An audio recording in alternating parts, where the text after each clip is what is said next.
iiTaxi zezona zisetyenziswayo ukuthutha abantu kwiphondo laseNtshona Koloni. Susela oko kuqale le nyanga abangama-24 abantu ababulewe kwimilo phakathi kweCATA neCODETA.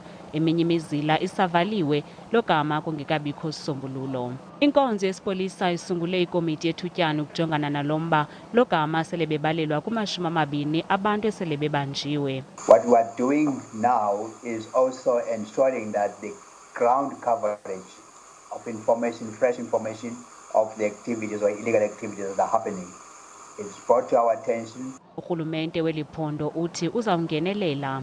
We need to, as a government, take a stand and to really make a point that we are going to protect our citizens of this province. So I really think we are, I know at our next cabinet we are going to, it's on the agenda to look at what must we do in the long term.